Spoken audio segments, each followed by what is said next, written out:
Hey, what's going on, guys? This Saturday is UFC 295, Jiri Procházka versus Alex Pereira, and this is going to be my full card predictions. I'm going to go through every single fight on the card and give you a quick breakdown and prediction. Starting off with the first fight of the night, we have Steve Erceg versus Alessandro Costa. This is a banger of a flyweight matchup. Erceg came in on short notice in his last fight against David Dvorak, a top 15 guy, beat him via decision, almost finished him with a head kick in the second round.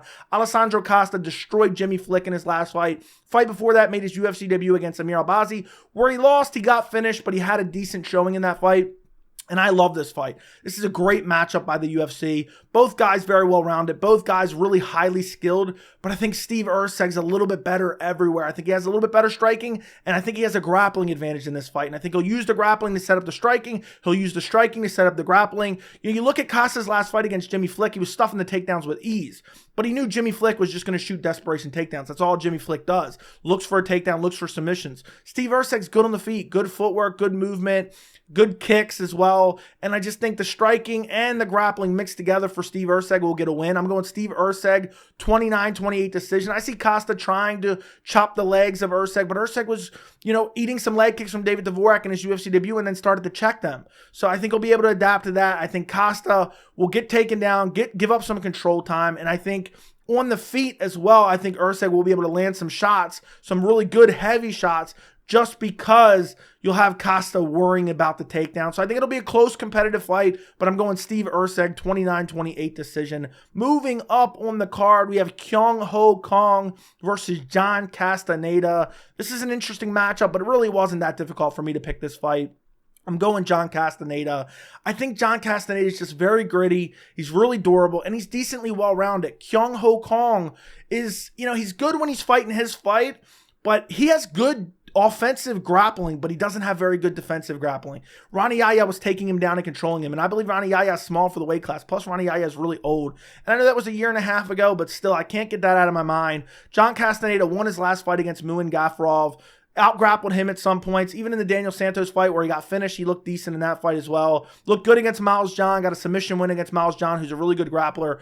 Kang in his last fight got a knockout against Christian Quintionez, who got over-aggressive when he landed some good shots, just started to wade in, got clipped, countered, and finished with a rear naked choke. But I think John Castañeda is not going to fall into that trap. I think he's going to mix everything in very, very well. I think he'll easily be able to out-grapple Kang. I think he'll land big shots on the feet against Kang because Kang isn't super defensively responsible. And I'm going to say John Castañeda wins by second round TKO, clips him with a shot on the feet, follows him to the ground, finishes him with ground and pound. But I'm pretty confident that John Castañeda gets this done unless he gets clipped with a nasty counter shot and finished by Kang in the first round. I don't trust Kang's cardio either. Moving up on the card, we have Tabatha Ricci versus Lupita Godinez.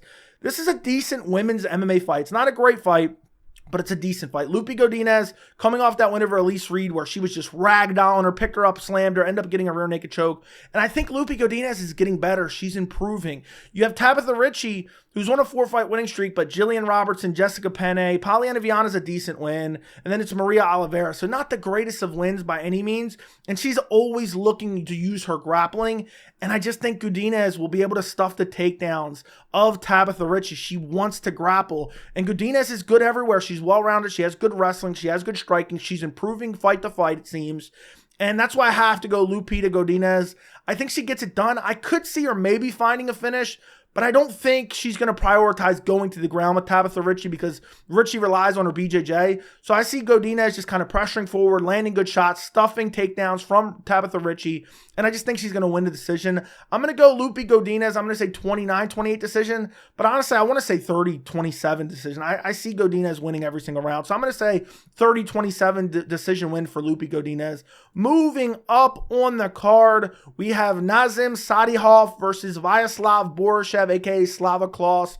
This is a good fight as well. I mean, there's a lot of great matchups on this card. They aren't the biggest names. They aren't the biggest fights, but this is a really good matchup. I like this fight quite a bit. Sadykhov coming off that win over Terrence McKinney, where he got dominated in the first round via the grappling, but then in the second round, McKinney started to just wear down, got clipped with a shot, ends up shooting a desperation takedown, gives up his back, gets rear naked choked. On a long winning streak, 9-1, coming off of Dana White's Contender Series. You have Borshchev. He won his last fight via KO, but before that, lost to Mike Davis, got out-grappled. Before that, lost to Mark Jacasey, got out-grappled there. and just doesn't have the best wins. His last UFC win before those 2 losses was against Dakota Bush. I don't even remember Dakota Bush, to be honest, as crazy as that is. And then he has a win in the Contender Series against Chris Duncan, which actually is a really good win. When I look at this fight, if it stays on the feet, I think it's a very competitive fight. I think Borshchev has a power advantage, but I think Sadykhov is good on the feet as well, good striking, and I think Sadykhov has a grappling advantage. Borshchev does not have good takedown defense. So I have to go Nazim, Sadykhov. I'm going to say second round rear naked choke, because when I look at this fight, the path of least resistance against Sadykhov is to take him down. He has very good striking, very good power. His last fight, he got a brutal knockout win. And I just think Sadykhov will be comfortable enough on the feet, but he knows, let me shoot a takedown, let me get him down. He has no grappling. You know, I seen Mark Jacasey just out-grapple him. You know, I saw Mike Davis out-grapple him, and I'm going to do the same. So I think he's going to probably shoot in on some takedowns, and I think Sadykhov doesn't have the best cardio, especially when he's forced to grapple instead of strike. And I think Sadykhov will find a submission in that second round. I'm going to say second round rear naked choke, similar to what he did to Terrence McKinney. I think the first round will be competitive. I think Borshchev will land some good shots on the feet in the first round. But I think Sadykhov will start mixing in those takedowns towards the end of the first round. I think he'll definitely be mixing those in the second round. And I think once he gets him on the ground, I think he has a jiu-jitsu advantage, and I think he'll find a rear naked choke midway through the second round. So I have to go Nazim, Sadykhov. Moving up on the card, we have Denis Buzukja versus Jamall Emmers. Buzukja in his last fight made his UFC debut on short notice against Sean Woodson. That's a tough task. Got out-grappled, had a decent showing. Jamall Emmers got robbed in his last fight against Jack Jenkins. Clearly won the fight, out-grappled him for sure, and should have gotten the decision there. This is an interesting matchup, and I could see this going either way because Buzukja has good power, but he can be out-grappled. We saw him out-grappled by Sean Woodson, and Jamall Emmers is not just a pure grappler. He has decent striking as well, decent teep kicks, keeps range, and then he mixes in the takedowns. Look what he did to Jack Jenkins, was out-grappling him, and then Jack Jenkins has good power on the feet as well, and I thought Jamall Emmers won that fight. So I'm going to go Jamall Emmers. I'm going to pick him to win by decision. I think I'm going to pick him the same way I picked him to beat Jack Jenkins, which just out-grappling him. He'll be all right at range, teeping to the body. Buzukja will come in with some big shots, looking to land, get taken down, get controlled. There'll be some scrambles, or maybe Buzukja gets back to his feet, but then I think he'll get taken down again. I just think Jamall Emmers is a little bit underrated. A lot of people don't even know who he is. He's underrated for the featherweight division. He's tall, he's lanky, and I just think he gets it done. I think he gets it done with his grappling. So I'm going to go Jamall Emmers. I'm going to say 30-27 decision for Jamall Emmers. I just think he'll out-grapple Denis Buzukja. But if Buzukja wins, it'll be by like a brutal KO, catch him with a big right hand, and just sleep Jamall Emmers. But I have to go with Emmers via decision. Moving up on the card, we have Jared Gordon versus Mark Madsen. This is an interesting fight to pick because Jared Gordon in his last fight got knocked out by a head clash. Then he had a fight scheduled a couple weeks later and got pulled from the fight because concussion symptoms. Even though he just got KO'd, they booked him for a fight. Fight before that lost to Paddy Pimblett, which looks atrocious when you just look at it on paper, but he beat Paddy Pimblett. Then the fight before that beat Leonardo Santos. You have Mark Madsen, who's 39 years old, lost to Grant Dawson in his last fight. Not a horrible loss to have, but it was just weird seeing Mark Madsen, who's known for his wrestling, getting out-grappled by Grant Dawson. I just think in this fight, I can't pick Jared Gordon. I think he has an advantage on the feet, but coming off that nasty KO, I mean, the way he got brutalized by Bobby Green, even though it ended up being a no contest, I just don't like him, you know. I just don't like the pick. 35 years old, coming off a nasty KO, demoralized from the robbery against Paddy Pimblett. His last win against Leonardo Santos, not a great win. Then he lost to Grant Dawson, got out-grappled and controlled there.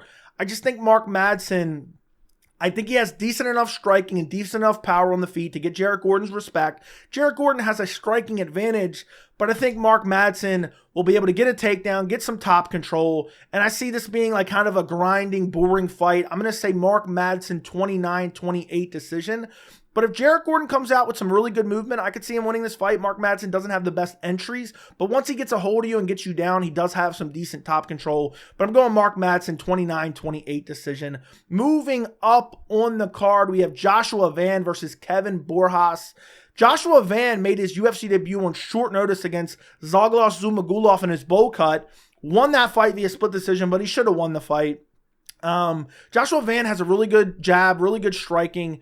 Kevin Borjas, coming off of Dana White's Contender Series, got clipped up in that fight. He has fast hands. He's primarily a boxer. Doesn't have great takedown defense. I think Joshua Van's better. I just think he's better everywhere. I think he has better striking. I think he's a bigger fighter too. Borjas looks rather small for the division. And I think Joshua Van took that fight on short notice, looked decent against Zumagulov.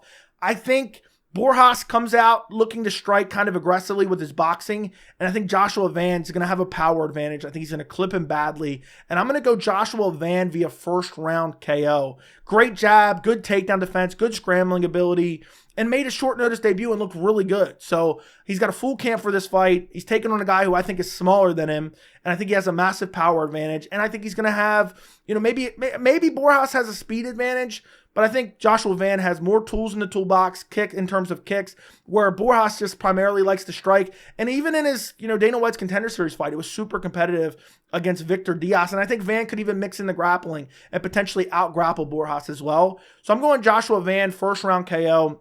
I think Borjas is going to come out aggressive, get clipped with a big shot, and put to sleep midway through the first round. Moving up on the card to the first fight on the main card, we have Matt Frevola versus Benoit Saint-Denis. Talk about a banger in the lightweight division. This is one fight on the card that I'm just absolutely dying to see.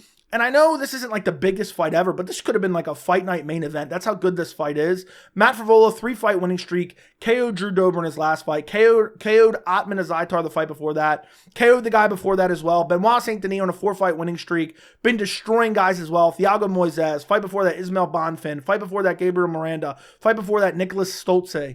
Literally finishing everyone. His last loss is against Elizeu Zaleski dos Santos on short notice up a weight class. This is a banger matchup. And I really had trouble picking this fight because I think Frevola is the more technical striker, but I think Benoit Saint-Denis has a better chin, and I think he's more aggressive, and I think also he has a better ground game as well. So honestly, I could see this fight going either way, but I'm going to go Benoit Saint-Denis. I'm going to say second round TKO. I just think Benoit Saint-Denis just has nasty body kicks, which we saw against Ismael Bonfim, has excellent grappling game that he can fall back on. If Matt Frevola, starts to outstrike him, I think Benoit Saint-Denis can shoot in on some takedowns and find some, grappling and get some top control and land some ground and pound as well. And I think meanwhile, Matt Frevola, when he's pressured heavily, he kind of gets clipped up. Drew Dober, as he was pressuring, was landing some good shots. And I just think Benoit Saint-Denis, he presses forward. He creates that chaos. And he finds those nasty shots that hurt you badly. Then boom, he'll shoot it on a takedown. Then all of a sudden, he's looking for a rear naked choke. I just think Benoit Saint-Denis is too hard to put away. I could see Frevola hurting Benoit Saint-Denis, not being able to finish him, and even getting tired, and then Benoit Saint-Denis battling back and finding a finish. I think no matter who wins this fight, I think it's going to be an absolute crazy war. But I'm going to say Benoit Saint-Denis wins in the second round. I think he's going to hurt him with like a nasty body shot, follow him to the ground, finish him via TKO. I mean, the way he was spamming those body shots against Ismael Bonfim was just filthy. And even if he hurts Matt Frevola and can't put him away with the strikes, I think he could find a rear naked choke. We saw him do it in his last fight. So I think Benoit Saint-Denis gets it done. I think both guys in the lightweight division are super underrated. And I think both guys would kill Paddy Pimblett. Matt Frevola was calling out Paddy Pimblett forever. But I have to go Benoit Saint-Denis. I just think if this fight comes down to a war, which it may very well, I think Benoit Saint-Denis is the guy who I would pick to go to war. I think he can survive for longer. I think he can take more damage. And I think eventually, even if he's getting hurt, he's getting battered, I think he can rush forward and find a finish himself. So I'm going Benoit Saint-Denis, second round TKO. Moving up on the card, this is an outright banger. Pat Sabatini versus Diego Lopes. I am really looking forward to this matchup. This is actually a tough fight to pick. I know the majority of people are going to pick Diego Lopes. I think Diego Lopes is actually a bit overrated. I'm high on Diego Lopes. But people saw him come in on short notice and be very competitive with Movsar Evloev, and all of a sudden they're elevating, Diego Lopes to some top-ranked guy. Now, I think this is a perfect fight for the UFC. I think this is perfect matchmaking to find out how good Diego Lopes is. In his last fight, he absolutely destroyed Gavin Tucker. I think Gavin Tucker shot in on a takedown. Boom, Lopes starting to lock up submissions. But Pat Sabatini, very good on the ground. Likes to take you down. Likes to grind you out. Likes to look for submissions himself. Sabatini, 12 of 18 of his wins are via submission. Lopes, 12 of his 22 wins are via submission. Neither guy has ever been submitted. And that's what makes this fight so compelling. I could see Pat Sabatini getting takedowns and just getting top control, avoiding submissions. We'll have some moments where Rogan's like, oh, he's in real trouble here, but then Pat Sabatini finds his way out and then just ends up controlling on top. And I think we could see like a very close decision that way because Lopes will be looking for submissions. Pat Sabatini not doing much damage, but controlling on top. Similar to how Movsar Evloev did. But I just think Lopes has an advantage on the feet. And I think also Lopes is just so crafty on the ground with the scrambles and constantly, looking for submissions aggressively. I just think in this fight, I see a world where Sabatini gets clipped somehow on the feet. Whether it's Lopes is on the ground and then scrambles back to his feet and then it catches Sabatini with a nasty shot. And then I see after Sabatini getting hurt, I see him looking for a desperation takedown. He's primarily a grappler. He's going to be looking for the wrestling. I'm going Diego Lopes, second round guillotine submission. I think he pulls it off. I think Lopes gets it done. I think Lopes is better on the feet. I can see a world where Sabatini pulls it off by just grinding out on top. And honestly, it was hard for me to even pick Sabatini to get submitted, considering he's been around for a while, has great jiu-jitsu, great wrestling, never been submitted. But then I'm thinking about like one fight ago, which was 11 months ago, he got starched by Damon Jackson and his hairline. I have to go with Diego Lopes, who's losing to Movsar Evloev. And the other fight he lost was 2 years ago, split decision. So I think Diego Lopes gets it done. I think there's going to be a moment where Lopes clips him on the feet. Maybe after he scrambles back to his feet when Sabatini's on top. Maybe Lopes locks up a close submission and then uses it to scramble back to his feet. Then boom, catches Sabatini with a nasty shot, rocks him. Sabatini just shoots in on a desperation takedown, and Lopes locks up a guillotine. I'm going Diego Lopes, second round guillotine. Moving up the card to the featured fight on the main card, we have Jéssica Andrade versus Mackenzie Dern. Talk about a shit featured fight on the card, to be honest. Jéssica Andrade is showing up for a check. I repeat, Jéssica Andrade is showing up for a check. That's what she's done in the last few fights. She's like taking short notice fights just to lose them to collect a check. How much is she being paid at this point? She must be being overpaid because you look at her last few fights, got submitted by Tatiana Suarez. I believe it was on short notice. Lost at Jian Xiaonan, got destroyed there. Before that, took a short notice fight against Erin Blanchfield, got submitted there. Her last win was 8 months ago. It's against Lauren Murphy, So not that great. She does have the standing triangle win over Amanda Lemos. That was a year and a half ago at this point. So Jéssica Andrade really hasn't had a good win in a year and a half. That's basically it. 3-fight losing streak, submitted in 2 of her last 3, finished in her 3 out of her last 3. She's 32 years old. She hasn't evolved. She just plots forward and throws big, wild, winging shots. Now, Mackenzie Dern does leave her chin out there to be clipped. But Mackenzie Dern is evolving on the feet. It's not great, but she also has really good jiu-jitsu. So I see Mackenzie Dern. We see Mackenzie Dern take down Angela Hill, who has okay grappling, and look for submissions there, land good ground and pound, and just destroy her, not get the finish, but still destroy her. But Andrade, she has a history of getting submitted. She has 4 losses overall via submission. I think she's showing up for a paycheck. I don't trust her to beat Mackenzie Dern at all. I think they're trying to set Mackenzie Dern up for a potential future title shot. They're going to be like, oh, she beat Jéssica Andrade. What a big win, former champion. But meanwhile, it's going to be a 4-fight losing streak for Jéssica Andrade. Unless Andrade finds a big shot and just KOs Mackenzie Dern, which I don't see happening, I see Mackenzie Dern finding a submission at some point in this fight. But I'm going to say Mackenzie Dern first round sub.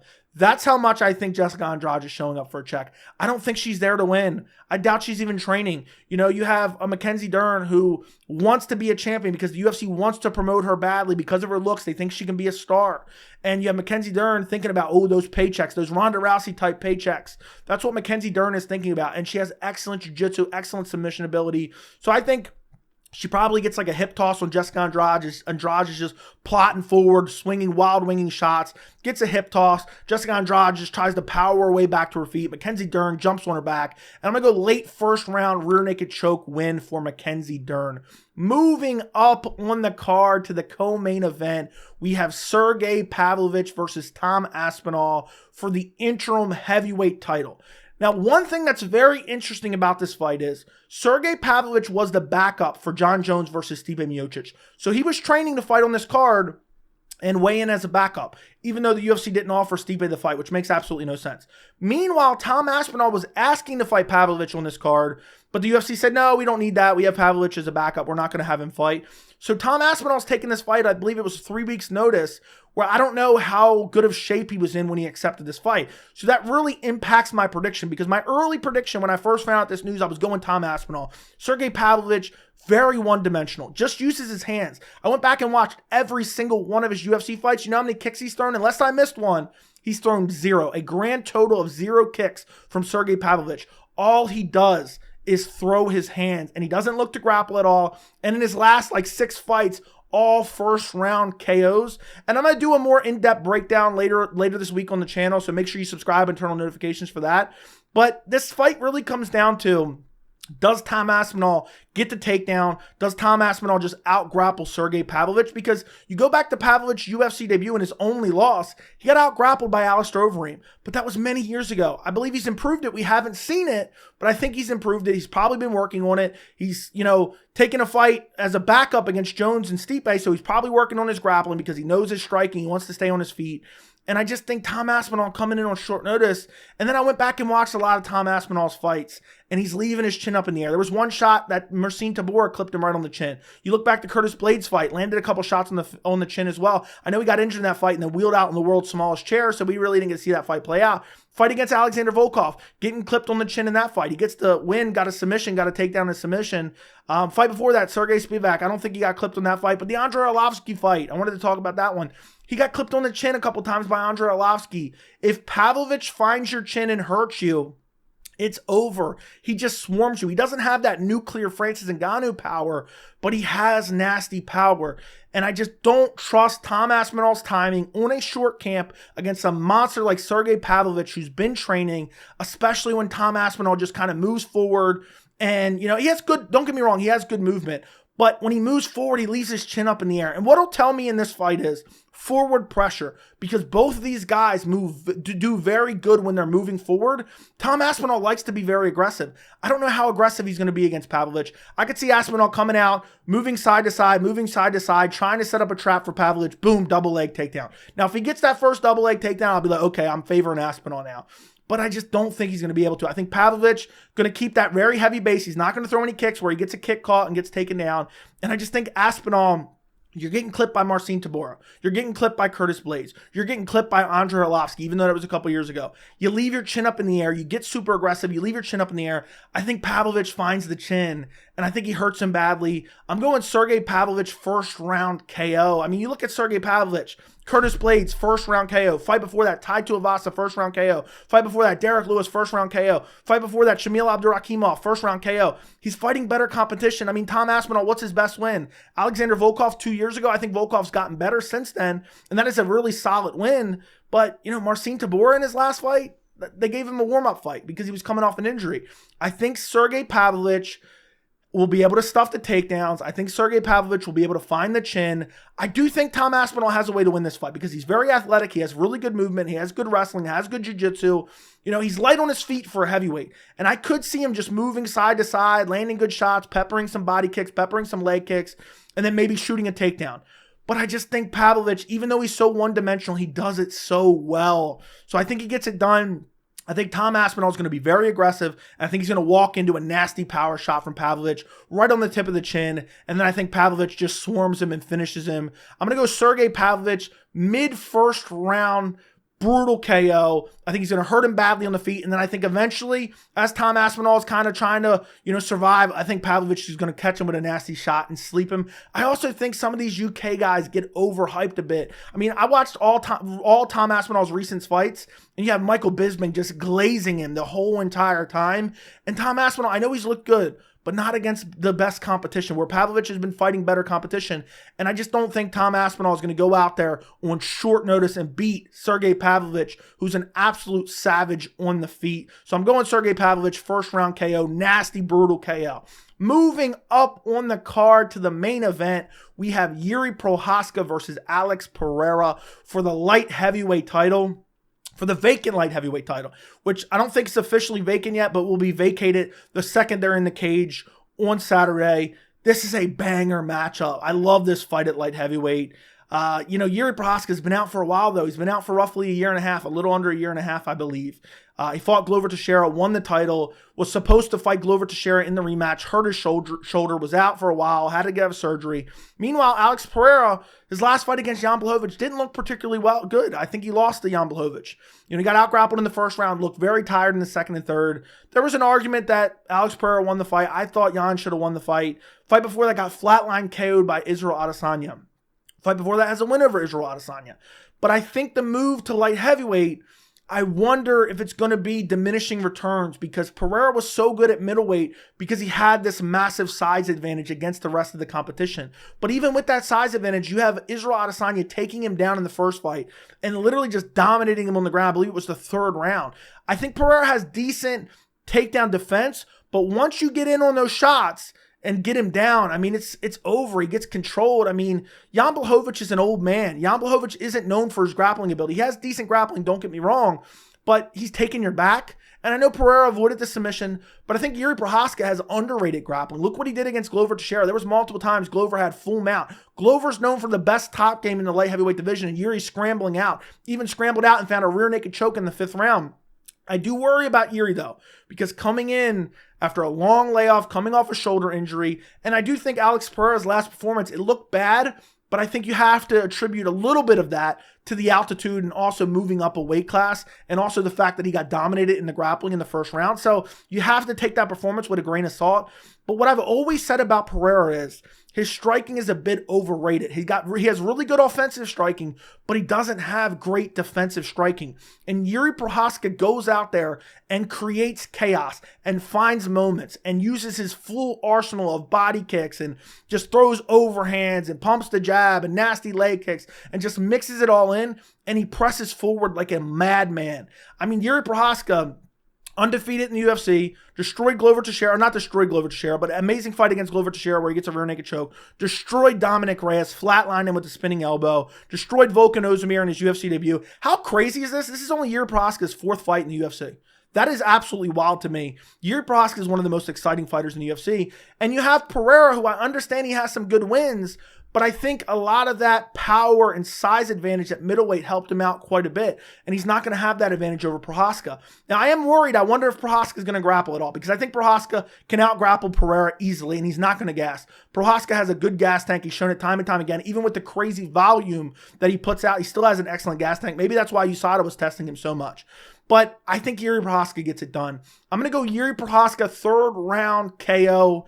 I think Pereira a little bit has a suspicious chin. Maybe it was the weight cut before, but I think Procházka just has different power. And I think with the chaos of Procházka and the way he moves forward and he moves his head and he's moving different direction, he's throwing different, attacks, I just think Pereira's used to that nice little kickboxing match where somebody like Israel Adesanya and Jan Blachowicz are going to have those kickboxing matches with him. Procházka's not that guy. He's a crazy striker, wild, unorthodox. He's hard to time. And I think Pereira, he's getting clipped up by a gassed 40-something-year-old Jan Blachowicz. And I understand, okay, it's at elevation. He moved up a weight class. This is his first fight at the weight class. But I think Jiri Procházka is going to drag Alex Pereira into deep waters, and I think he's going to brutally chin him in the 3rd round. And I think Procházka, even if he's losing on the feet, I think he has an amazing chin. He rolls well with shots. So I don't see Pereira chinning him. I think Pereira's power is a bit overrated, to be quite honest. And especially up a weight class, he's not going to have that same power at light heavyweight that he had at middleweight. And Procházka is known for his durability. Now, eventually that durability is going to give out. And maybe Pereira with his left hook is the guy to do it.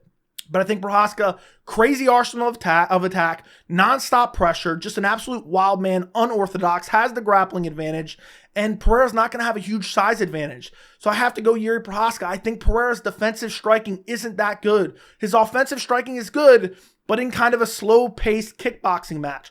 Procházka's not going to give him that. He's going to march forward, throwing spinning elbows, throwing teep kicks, mixing in the grappling, mixing in the takedowns. I think he will mix in the grappling. I think that's a smart move by Procházka.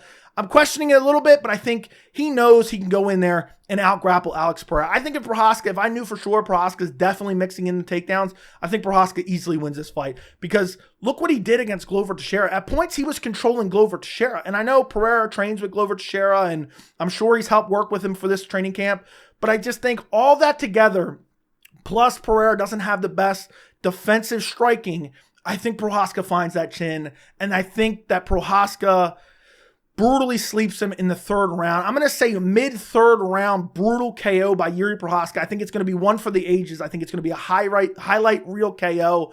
I have to go Jiri Procházka in this fight. I am a little bit nervous because I'm worried about the long layoff. How is that going to affect him? He hasn't fought since June of 2022. And Alex Pereira does have a nasty left hook. Maybe he finds Jiri Procházka's chin and he's the one to finally take Jiri Procházka's chin, but I just don't think it's going to happen. I think Procházka will be rolling with the shots well. I think he'll absorb punches well, and I just think he's going to create utter chaos from the start. I think he's going to be pressuring Pereira, and Pereira doesn't do as great off the back foot as he does when he's moving forward, and I think Jiri Procházka is going to brutally KO him in the third round. Let me know what you guys think down in the comments. Don't forget to like the video. Don't forget to subscribe to the channel, and thank you so much for watching.